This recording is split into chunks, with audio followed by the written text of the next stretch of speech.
And as you can see here, guys, the three clues really weren't difficult at all. So let's review those clues and then figure out how we put together our plan of attack. So the first clue we had this morning was the price, right? Was the price channel. This bull price channel said if we make it through resistance, and what was that resistance? The previous high of day. If we make it through this resistance, I'm going to be buying pullbacks on the way up. That was the first clue. Had to get through resistance, then buy pullbacks. Okay, long side being the high percentage side if we can see new higher highs. The next clue we got, we marked up our previous highs and our previous lows, previous highs, previous lows, and we are what? Inside the range. So what does an inside day tell me to do? Inside day says sell the previous high of day as resistance, right? Buy the previous low of day as support. If we break out, I'm buying pullbacks. If we break out, I'm selling retracements. Now think about this for a second. A price wedge told me to expect fake out breakouts, right? An inside day says sell the highs, buy the lows. If it breaks out, then consider buying pullbacks or selling retracements. So the wedge says not so fast. Be very careful about buying those breakouts. Expect the fake out breakout. So the outside day would normally have me looking to buy breakouts or selling breakouts, but the wedge here says not so fast. And then of course, don't forget, right? The last thing we have here again was that wedge. So the first clue was inside day, sell the highs, buy the lows.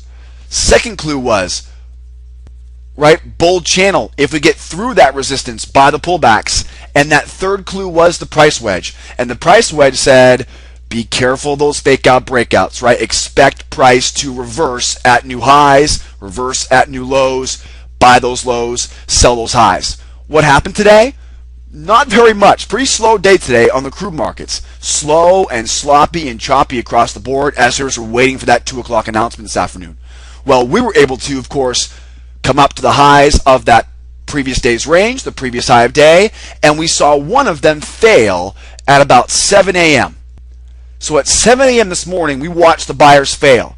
Well, the next time it came up, we were ready to sell it again. So we sold short and sold short for 2 more selling opportunities when those buyers failed. So we knew the previous high of day was resistance first.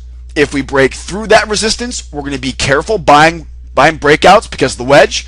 And the big thing was that we knew that price wedge, if the buyers failed, would bring it right back down to that range below us. And that's exactly what our plan of attack said this morning, and that's exactly what we ended up doing this morning. And again, like I said here, about 7 a.m. this morning, we watched as the buyers try and they fail. Now, would this be a great trade? Absolutely. 2-step pattern short right there. Take that 2-step short. Sell the failure above the previous highs. Well, of course, we come back down, we chop around a little bit, we make a swing low. Now, this swing low is very useful because now I've got that swing low over there, and now this is going to become a brand new trend line. So now we have this wedge, right, inside of a wedge. See how that wedge shows up now? Right? There's my brand new wedge pattern. So now I know if I'm going to sell, that's going to make a great target now. Okay? Always trying to find those narrower and narrower ranges on whatever market I'm trading. So I find that swing low. That swing low gives me another clue here, potentially for another wedge inside of the wedge. We just watched as those buyers failed. When the buyers failed to break above 2-step pattern short, that worked out well. We chop around, we make a new swing low. We go back up now. Now this trend line you see right here wasn't drawn in, right? This trend line right there was added after the fact. So we go back up to the highs. Now this is where understanding momentum really came into play, because we made our swing low, we then go right back up to the highs, and if you recall, momentum was overbought, speed slows down. What do we call this? The 3 phases of a price reversal. We saw that coming a mile away. In fact, we said, guys, we've been waiting here all morning. This is going to be an easy pattern. Let's grab it. Sell below the previous high of day. Sell those buyers failing. And of course, I'm going to take 2 trades here.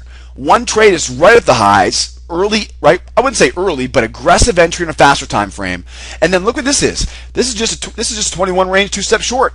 right? Very easy two-step pattern. Swing low, break below that swing low, guys. This is going to be a pattern you'll take for the rest of your careers, guys, that two-step pattern short. And again, the target goes where? The target goes right at the low by that wedge low, right? That new trend line. So we took about 35 ticks out of that, but we got in a lot earlier too. Follow me up top here. All right, follow me up top here. And you're going to notice here, of course, this is my 4-range chart. Now, why do we use a 4-range chart? Because you're going to know the location you want to take a trade, but sometimes the time frame you're using may be too slow.